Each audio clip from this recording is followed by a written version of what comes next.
Hello, and welcome back to another video. If you're looking for recommendations on what manhwa to read, then here are some that I've read recently that might be of interest. Manhwa titles are timestamped in the video for your convenience. Our first manhwa for today is Enrolling in the Transcendent Academy, a modern manhwa that I've currently read up to chapter 110 on. Its main character is Kim So-jun, an individual living in a version of Earth, specifically for him Korea, that has had 100 years to acclimate themselves to the threats of monsters from dungeons. Individuals who awaken to new abilities and hunt these monsters are called hunters. And soon, humanity established hunter academies to start educating and training new ones. Sojun is one of these aspiring people who wanted to become a hunter but was saddled with the debt left by his deceased parents. Through a series of events, he was able to register for a hunter academy known as the Transcendent Academy through his phone, and thus begins Sojun's journey. The story is 7 out of 10. Sojun's story of being a student of the Transcendent Academy is one of his hunter growth, character development, and a massive amount of money, almost a hilarious amount. It provides a good paced story with appropriate growth of power of both Sojun, but others as well, but it clearly stems a little bit of OP-ness to it as well. The threats are not that far behind though. The characters are also 7 out of 10. Sojun is surrounded by a variety of characters from veteran hunters to completely newbie ones, but bringing them together slowly to create a small group of elites that would almost mimic the famous saints of the previous generation of hunters. The art is 7 out of 10 as well. The depiction of the action and combat is on par with other action titles, but the comedic parts of the manhwa are just as good, if not better, than the action parts. Sojun's obsession with money due to tuition required for Transcendent Academy is truly humorous. So if you're looking for a modern action manhwa with a main character that interacts with Transcendent so he can increase his power, which sounds kinda similar to subscribe to the Transcendental channels that I've covered previously, then Enrolling in the Transcendent Academy would hit the mark for you.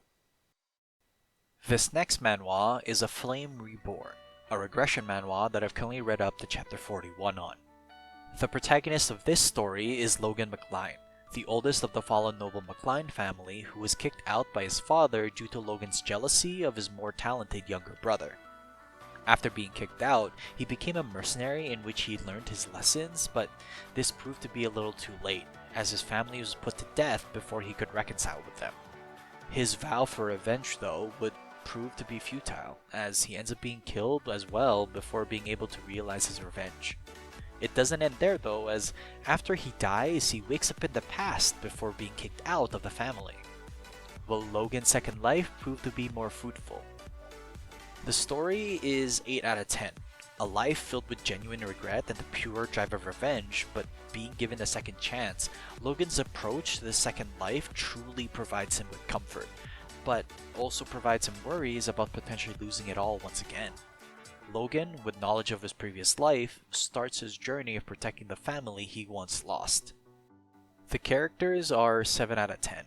Post-regression, Logan's interaction with those of his family and land are awkward, to say the least, but this of course is due to Logan's past self, which was a lot more haughty and insecure. It takes a while, but the character growth that Logan has gone through does make its strides. The art is 7 out of 10. From its touching family and satisfying action scenes, this manhwa has already showcased a decent amount of moments, and I'm genuinely excited to see what it's capable of in the future, as Logan has to think more about the responsibility of being the head of the household, potentially. So if you're looking for a regression manhwa that focuses on family and redemption, then A Flame Reborn is exactly that. It emphasizes what a second chance would mean for a person fraught with remorse and guilt, but is given a miraculous second chance to amend his wrongdoings. Keep it on your list if any of these things strike your interest. Our next manhwa is The Perks of Being a Villainess, a reincarnation manhwa that I've currently read up to chapter 54 on.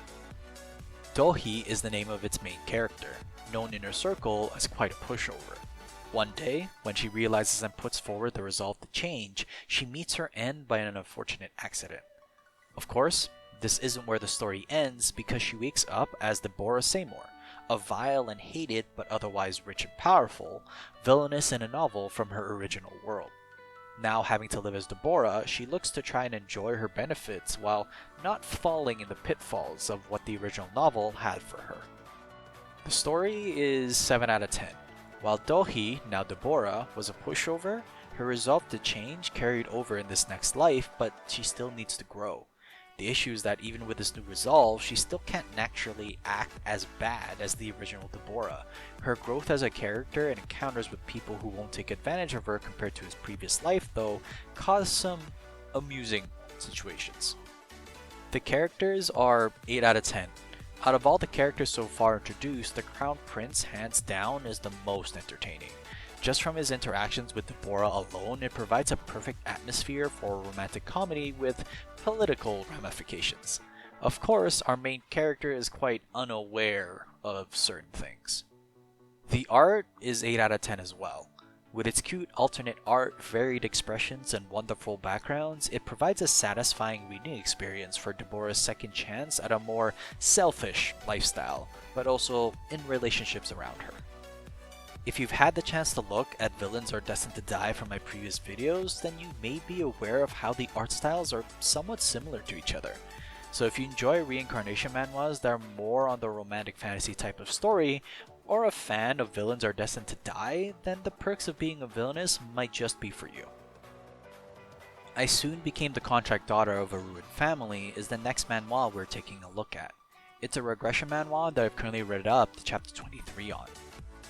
Its main character is Anisha, an individual who is being experimented on by a person gone mad by his wife's passing. After being experimented on for so long, Anisha perishes but wakes back up in the past before she was adopted by this mad scientist. With this renewed chance, Anisha looks to get revenge for her previous life, so she looks to get adopted instead by a powerful family until she can fend for herself and go enact her revenge. Will she succeed? The potential is 6 out of 10. With a short amount of time, a lot of it has been spent on building the foundation for the world that Anisha resides in. However, I did find myself a little bit confused at its initial introduction as it tried to mix elements of regression and reincarnation together. After this hiccup though, it gets its footing again and continues delivering its story from Anisha's perspective. The art is 7 out of 10. A showcase of gradual familial growth and dependence, this manhwa gives off quite the contrast from its serious atmosphere displayed with Anisha's past and lust for revenge compared to how her new family treats her even though she's adopted. So if you're looking for a mix of reincarnation and regression manhwas, but as a daughter of a noble family that the main character seems to be getting attached to, then I Soon Became the Contract Daughter of a Ruined Family would be worth a try. Welcome to the highlight portion of today's video as we look at how one of the manhwas mentioned in a previous video is doing as I've continued reading it. Slight spoiler warning as we will be discussing events in the manhwa since my previous opinion. Today's highlight is the Infinite Mage, which I've now read up to chapter 77 on. Info card and description will have links to my original opinion. We last saw Shirone having to come to grips with his identity and past so that he can take steps towards the future. He might not have had the same upbringing as some of his friends and teachers, but he has proven himself to be capable, in addition to being just a good friend and student to them.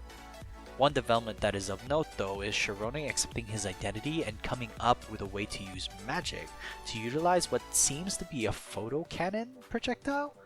This of course is in contrast to the underlying threats that seem to come from the headmaster's past. It's quite clear that the characters in the story are not cut and dry, but for the level of animosity to come from the next set of baddies to be due to actions from the headmaster leaves things in quite a messy state. My previous scores for this manhwa were 8 out of 10 for the story and characters, then 9 out of 10 for the art. The art score does stay the same because it's moved on from showcasing the school life aspect to a more magic action style after Shirone develops a potential weapon from his mathematical equations.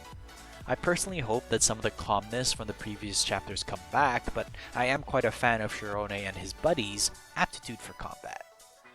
The story goes from 8 out of 10 to 7 out of 10 just by the nature of its pacing slowing down by quite a bit to showcase a lot more of the action from its most recent set of chapters. To almost compensate, the characters goes from 8 out of 10 to 9 out of 10 as my expectation of the headmaster was shattered as this most recent conflict seems to stem from him. It's clear to see that he wasn't always the level-headed guidance for students that he is now. The Infinite Mage has been a pleasant read, and seeing it move from a more tame school life manhwa to a more magic action combat-based one has been a treat. Shirone's growth but also fervent desire to keep the place that he views so highly safe is admirable, but it's clear that there are threats to be dealt with that may prove to be difficult for him to overcome. Would you agree, or would you not? Write down in the comment section down below your thoughts on the Infinite Mage. Thanks so much for watching. Please like and subscribe if you enjoy the content. Write in the comment section down below what manhwa manga you've been reading, and I might just take a look. Till next time though, have a good read.